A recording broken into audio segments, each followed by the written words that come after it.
Originally, I wanted this video to be all about creativity and how to be creative and all, but after going through the comments for the previous video, I felt that I need to expound a little bit more on the topic and discuss what I originally wanted to discuss in the previous video, but figured that it'll be too long for the target audience that already struggles to focus for more than 2 minutes. As for creativity, I'll postpone it for now to be the topic of another future video. So this is going to be part 2, and probably there is going to be another part 3 because I still didn't include everything that I want to talk about in this video. So, without further ado, let's get into it. Amid the rapid decline of Christianity, with a number estimated to be in millions each year, it's important to get a glimpse of why more people are leaving Christianity. More and more people turn away from Christianity mainly because of the inhibitive nature of the church. For example, if I were an eager Christian that reads in the Bible and something like the history of the Trinity, for example, and gathered my bravery one day to ask the pastor one of those troublesome why questions, the default answer that I always get is just have faith.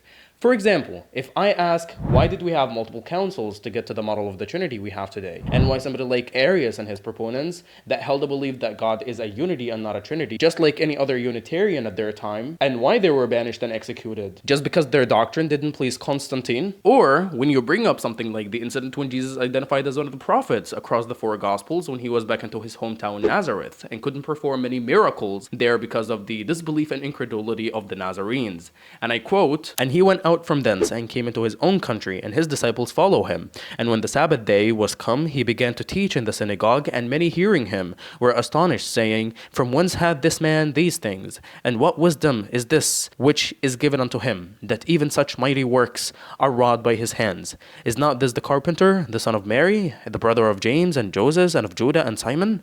And are not his sisters here with us? And they were offended at him. But Jesus said unto them, A prophet is not without honor, but in his own country and among his own kin and in his own house. And he could there do no mighty work, save that he laid his hands upon a few folk and healed them. Or when they asked, Who is this? And the multitude answered and said, This is Jesus, the prophet of Nazareth.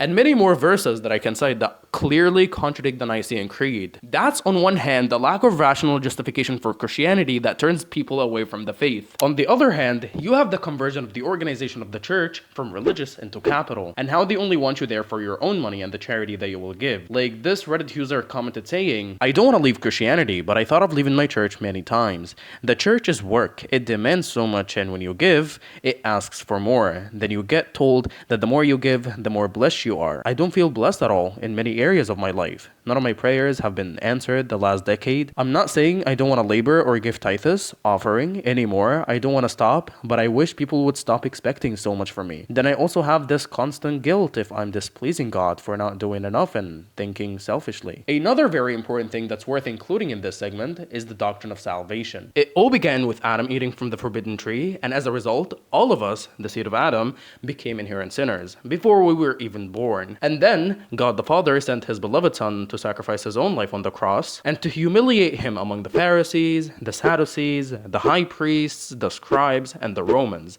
so that we can all be redeemed from a sin that we didn't even engage in the first place. So, you basically have been damned and redeemed without even lifting a finger. And this entire doctrine directly clashes with a clear, unambiguous Old Testament verse that says, The soul that sinneth, it shall die. The Son shall not bear the iniquity of the Father, neither shall the Father bear the iniquity of the Son. The righteousness of the righteous shall be upon him, and the wickedness of the wicked shall be upon him. Islam is globally recognized to be the fastest growing religion, both by conversion rates and birth rates. But that doesn't mean that there isn't anybody that leaves it. And by the way, something really important that needs to be stated before going farther is that the growth rate of any particular religion does not indicate its authenticity or truthfulness. That's only determined through rigorous examination of what the religion says for itself and whether it will withstand the criticism or will it crumble quickly. For example, if more people eat burger, that doesn't mean that it's healthier than lettuce in any way, shape, or form. That being said, one of the top things that people talk about when they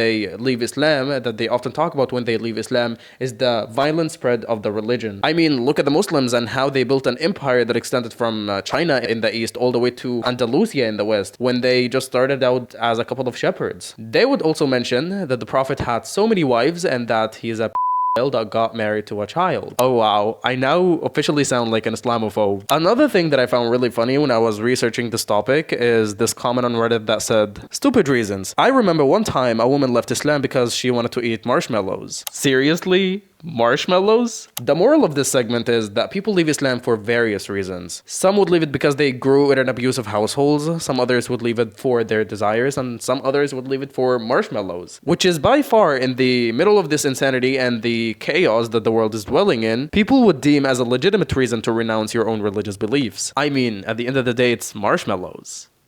People are crazy loons for real. One of the most popular and oft-quoted arguments for atheism is the fact that there is a lot of suffering and evil in the world. And if indeed there is an all-loving, all-benevolent, and all-powerful God, then why does he allow these horrible things to happen? Look at how many people live on the streets and among the garbage, and how many people that were the victims of ruthless wars that broke out. And regarding this domain, I would like to employ two things into this conversation. First is a fallacy that I recently conceptualized and theorized, which I came to call the limited divine fallacy. And what this fallacy entails is basically that God is only all-loving, all-merciful, benevolent, and all-powerful. And sometimes they would add all-knowing. But the problem with this fallacy is that God isn't only limited to these attributes. For example, one of the most important and yet underestimated is the attribute of God being all-wise. And in Islam, for example, there are 99 names and attributes that God had revealed to us about himself, in addition to other names that we don't even know about. But whoa. What's really my evidence for that last bold statement that I just stated? That God has names that we don't even know about. My evidence for that is the popular saying of the Prophet when he used to supplicate, which is, I ask you by every name that you have named yourself with, revealed in your book, taught in one of your creation,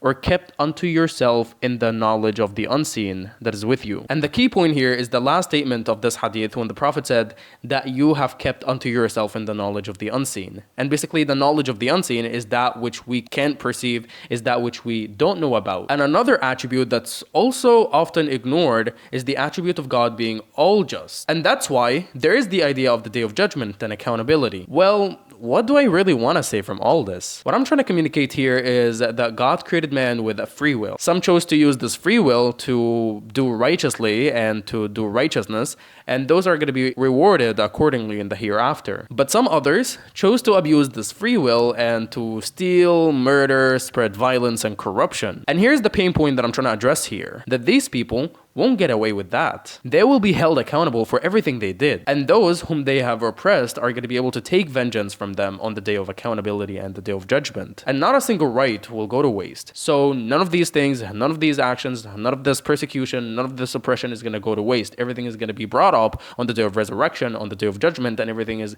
going to be laid forth before everybody, and everybody is going to take their own rights, and everybody is going to take their own vengeance from those that oppress them. And now, ladies and gentlemen, shall we play a video clip that I came across and liked when I was doing the research for this video. What wisdom have you been able to find from God about why there is suffering in the world, why there's cruelty? You know, there's a saying that I wanted to ask God about why he allows hunger and war and poverty, but I was afraid he might ask me the same question.